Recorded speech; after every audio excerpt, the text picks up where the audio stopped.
पिछले वीडियो में हम लोग अनुसूचियों के विषय में पढ़े हुए थे, तो आज के इस वीडियो में हम लोग जानेंगे अनुसूचियों से संबंधित विभिन्न प्रश्नों को हल करेंगे। तो चलिए इसी क्रम में आगे बढ़ते हुए देखते हैं। पहला प्रश्न क्या है, भारतीय संविधान में कुल कितनी अनुसूचियां हैं? तो कितनी अनुसूचियां हैं? वर्तमान में 12 अनुसूचियां हैं। इससे पहले आप देखेंगे मूल संविधान में कुल 8 अनुसूचियां थी। भारतीय संविधान में हैं तो कितनी अनुसूचियां हैं? 12 अनुसूचियां हैं। फिर उसी प्रश्न को रिपीट किया है। तो अगला प्रश्न देखेंगे, निम्नलिखित कथनों पर विचार कीजिए। भारत के संविधान में 20 भाग हैं, बिल्कुल गलत है। भारत के संविधान में कुल 390 अनुच्छेद है, यह भी बिल्कुल गलत है। भारत के संविधान में 9वीं अनुसूची, 10वीं और 11वीं तथा 12वीं अनुसूची को संविधान संशोधन के द्वारा जोड़ा गया, तो यह बात बिल्कुल ही सही है कि इसे संविधान संशोधन के द्वारा जोड़ा गया था। इसका विकल्प केवल 3 सही है। बढ़ते हैं अगले प्रश्न की तरफ। तो इसमें है, भारत के संविधान में निम्नलिखित में से अनुसूची में से कौन सी एक राज्यों के नामों की सूची तथा उसके क्षेत्रों के ब्यौरे को देती है? तो कौन सी देती है? पहली अनुसूची देती है। बढ़ते हैं अगले प्रश्न की तरफ। तो भारत के संघ में एक नए राज्य का सृजन करना, तो संविधान में निम्नलिखित में से किस अनुसूची में एक आवश्यक संशोधन किया जाना चाहिए? तो किस में किया जाना चाहिए? पहली अनुसूची में किया जाना चाहिए। पहले ही अनुसूची में संशोधन करके किसी भी क्षेत्र में आप संशोधन कर सकते हैं।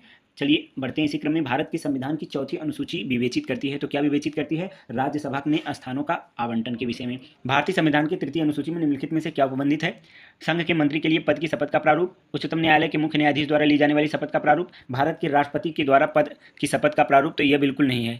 कौन सा गलत है? इसमें यह वाला नहीं है, बाकी संसद के द्वारा ली जाने वाली शपथ का प्रारूप भी बिल्कुल सम्मिलित किया गया है। आप इस चीज़ को देख सकते हैं कि कितने लोगों का प्रारूप यहाँ पर दिया गया है। अगले प्रश्न में संविधान की अनुसूची को उसके विषय से सुमेलित करना है, तो यहाँ पर हम इसके सॉल्व से ही हल करेंगे। चतुर्थ किससे संबंधित है? राज्यों में स्थानों का आवंटन है, मतलब किसका? राज्यसभा के स्थानों का आवंटन है। छठवीं में असम, मेघालय, त्रिपुरा, मिजोरम और जनजाति के क्षेत्र हैं। आठवीं में भाषा है और 9वीं में भूमि सुधार के अधिनियम है। अगला प्रश्न है कि सातवीं, इसमें भी अनुसूचियों को उससे संबंधित विषय से सुमेलित करना है। तो इसमें भी आप देख सकते हैं कि 7वीं अनुसूची विधायक शक्ति के विवरण से संबंधित है, 8वीं अनुसूची भाषा है, 9वीं अनुसूची कुछ अधिनियमों का विधि मान्यकरण है और 10वीं अनुसूची दल बदल के परिवर्तन पर आधारित, निहत्ता पर आधारित है। अगला प्रश्न भी इसमें सूची 1 को सूची 2 से मिलान करना है, तो 7वीं अनुसूची बिल्कुल उन्हीं क्वेश्चनों को फिर से रिपीट किया है। बढ़ते हैं अगले प्रश्न की तरफ। तो अगला प्रश्न है, किस प्रधानमंत्री के कार्यकाल के दौरान भारत के संविधान में 9वीं अनुसूची का पुनर्स्थापन किया गया था? जवाहरलाल नेहरू के कार्यकाल में। अगला कि भारतीय भूमि सुधार अधिनियमों में संवैधानिक सुरक्षा प्रदान करने हेतु सम्मिलित किया गया था, तो किसे सम्मिलित किया गया था? 9वीं अनुसूची को। अगला है कि निम्नलिखित में से कथनों पर विचार कीजिए। भारत में संसद की किसी कानून में विशेष को भारत के संविधान की 9वीं अनुसूची में डाल सकती है। 9वीं अनुसूची को डालते हुए किसी कानून की वैधता का परीक्षण किसी न्यायालय के द्वारा नहीं किया जा सकता और उसके ऊपर कोई भी निर्णय नहीं लिया जा सकता। तो केवल एक वाला कथन ही सही है। अगले प्रश्न को देखते हैं। अगला प्रश्न है कि कोएल्हो केस निम्नलिखित में से किस अनुसूची से संबंधित है? तो किससे संबंधित था? 9वीं अनुसूची से संबंधित था।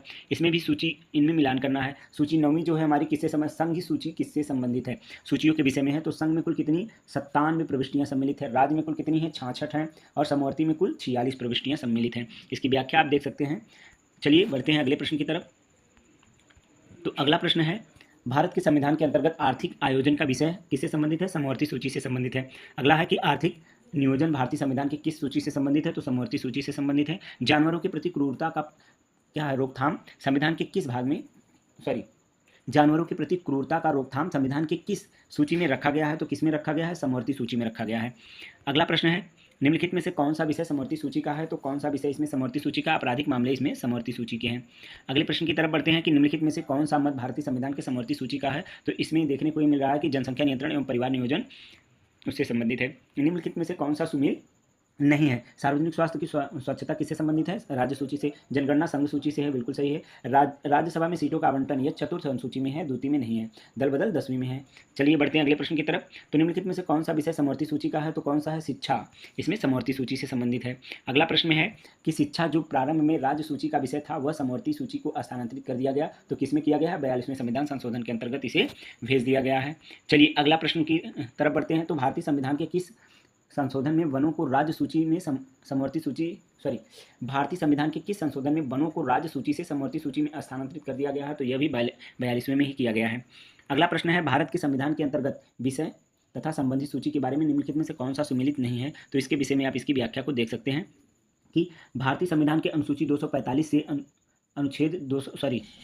भारतीय संविधान के अनुच्छेद 245 से अनुच्छेद 255 के अधीन केंद्र तथा राज्यों के बीच शक्ति विभाजन किया गया है तथा इसके संदर्भ में 7वीं अनुसूची में संघ सूची, राज्य सूची और समवर्ती सूची का प्रावधान किया गया है। इसमें वनों को समवर्ती, जन स्वास्थ्य को राज्य तथा शेयर बाजार और डाक बचत को संघ सूची में रखा गया है। इसमें सूची 1 को सूची 2 से मिलान करना है कि केंद्र सूची, राज्य सूची, समवर्ती सूची और अवशिष्ट विषय क्या है, तो यहाँ पर आप देख सकते हैं इसकी व्याख्या में केंद्र सूची जनगणना से संबंधित, राज्य सूची पुलिस और सार्वजनिक व्यवस्था से है, समवर्ती सूची जनसंख्या नियंत्रण और परिवार नियोजन से है, और अवशिष्ट विषय जो है आंतरिक अनुसंधान से संबंधित है।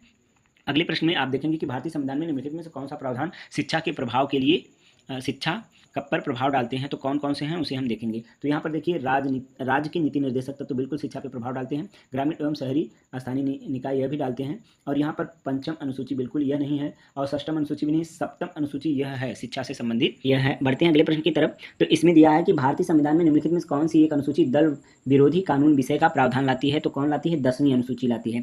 अगले प्रश्न की तरफ बढ़ते हैं। इसमें कहा गया कि भारतीय संविधान की किस अनुसूची में दल बदल कानून को रखा गया है, तो किसमें रखा गया, 10वीं अनुसूची में रखा गया है। अगला प्रश्न है कि भारतीय संविधान की 10वीं अनुसूची का संबंध है, किससे संबंधित है, दल बदल विरोधी कानून से संबंधित है। भारतीय संविधान की 10वीं अनुसूची का संबंध, बिल्कुल वही क्वेश्चन बार बार रिपीट हो रहा है। भारतीय संविधान की 7वीं अनुसूची के अंतर्गत संघ सूची में निम्नलिखित में से किसका उल्लेख नहीं है, तो गैस का उल्लेख इसमें नहीं किया गया है। निम्नलिखित में से कौन सा भारतीय संविधान की संघ अनुसूची से संबंधित नहीं है, तो कृषि इससे संबंधित नहीं है। भारतीय संविधान की 7वीं अनुसूची के अंतर्गत राज्य सूची में किसका उल्लेख नहीं किया गया है, तो रेलवे पुलिस का उल्लेख इसमें नहीं किया गया है। निम्नलिखित में से कौन सा राज्य सूची में नहीं है, तो रेलवे पुलिस राज्य सूची में नहीं है। पंचायती राज निम्नलिखित में से किस अनुसूची के अंतर्गत सम्मिलित किया गया है, तो किसके अंतर्गत सम्मिलित किया गया, राज्य सूची के अंतर्गत सम्मिलित किया गया है।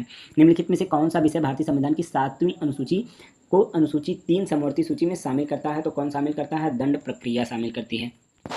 चलिए इसी प्रकार हम लोग प्रश्नों को देखते रहेंगे। तो इसमें देखिए विवाह विच्छेद और गोद लेना किससे संबंधित है, तो यह किससे संबंधित है, सूची समवर्ती सूची से संबंधित है।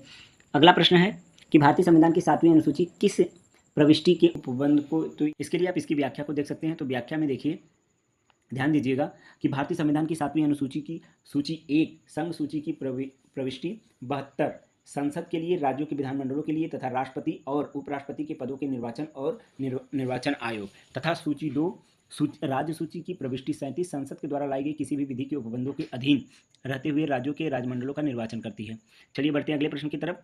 तो सरकारों के द्वारा शुल्क तथा कर लगाने का अधिकार संविधान की किस अनुसूची में उल्लेखित किया गया है, तो किसमें किया गया है, 7वीं अनुसूची में उल्लेखित किया गया है। भूमि सुधार के विषय के अंतर्गत है, तो कौन है, राज्य सूची है। अगला प्रश्न है भारत के संविधान की किस अनुसूची के अधीन जनजाति भूमि खनन तथा निजी पक्षकारों के अंतर तथा शून्य घोषित किया गया है, तो किसमें घोषित किया गया है, 5वीं अनुसूची में घोषित किया गया है। भारत के संविधान के किस अनुच्छेद में राज्यों की अनुसूची क्षेत्रों के प्रशासन और नियंत्रण से विशेष उपबंध रखते हैं, तो 5वीं अनुसूची से विशेष उपबंध रखते हैं। भारत के संविधान में 5वीं अनुसूची 6वीं अनुसूची के उपबंध में निम्नलिखित में से किसके लिए किए गए हैं, तो अनुसूचित जनजाति के हितों के संरक्षण के लिए किए गए हैं। संविधान की अनुसूची 6 में निम्नलिखित में से किस राज्य में लागू नहीं होती है, तो किसमें नहीं होती है, मणिपुर में लागू नहीं होती, असम, मेघालय और त्रिपुरा इनमें लागू होती है। अगले प्रश्न की तरफ बढ़िए। तो भारतीय संविधान की 6ठी अनुसूची निम्नलिखित में से किन राज्यों के जनजातीय क्षेत्रों के प्रशासन से संबंधित है, तो आप इसे देख सकते हैं, मेघालय, त्रिपुरा और मिजोरम से संबंधित है। भारतीय संविधान की 6ठी अनुसूची भारतीय संविधान की 6ठी अनुसूची का प्रावधान निम्नलिखित में से किस राज्य में लागू होता है, तो किस राज्य में लागू होता है, त्रिपुरा में लागू होता है।